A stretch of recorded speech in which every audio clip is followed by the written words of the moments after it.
Mayor Eric Adams is vowing not to let New Yorkers be terrorized following yesterday's morning subway attack. Yeah, Mayor getting briefings around the clock on the investigation despite being in quarantine while battling COVID. And Mayor Adams joining us now from Gracie Mansion. So, Mr. Mayor, thanks for being here. Hopefully you're feeling much better. Good to have you. Good morning. Thank you. So, Mr. Mayor, we're at the height of the morning rush as we speak, right? I know you don't want to hinder any kind of investigation, but what is the latest right now on the search for a suspect? Do you believe that the individual acted alone and is still here in New York City? I was briefed this morning by our law enforcement team. There is no evidence that indicates that he was participating with another person or individual. It appears as though he acted alone thus far. We continue to ask New Yorkers to assist us.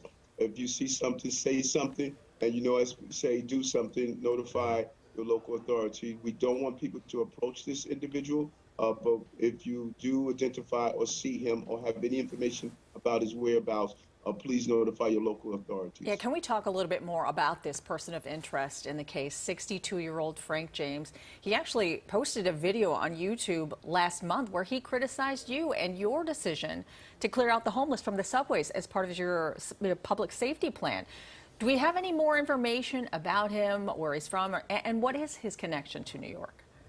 Well, I think what's interesting here is how people utilize social media and utilize their thoughts on not only criticizing or critiquing, but turning their thoughts and processing into violence. This is unacceptable. There's one thing to critique the actions of any government official, but to take an automatic weapon, unload 33 rounds into a subway system, wearing a gas mask, using a smoke bomb to carry out a deadly action is not acceptable. And we are going to apprehend him, prosecute him, and I'm sure the courts will determine the final outcome. But we are not going to accept people who disagree with any policies in government to use violence of this nature. Understood, Mr. Mayor. And like we said, this is the height of the morning rush, right? And you had said yesterday that you were doubling the number of police officers within the subway system because of that.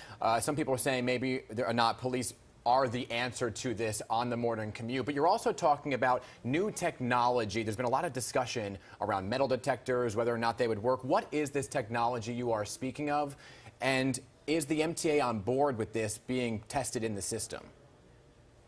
Well, what we're looking at, Dan, is that in January, I sent my deputy mayor of public safety. I told them I wanted him to really go across the entire globe and look at what technologies are being used to keep individuals safe, not only here in this country, but across the globe. We have identified some new technology, not the traditional metal detectors that you see at airports. You have to empty your pockets. But no, we are now able to detect if someone is carrying a gun. And it's been used. It's been used in various locations throughout the country.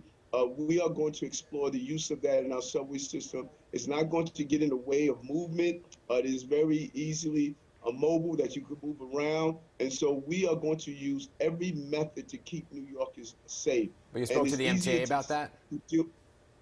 I'm sorry? Is the MTA on board with that?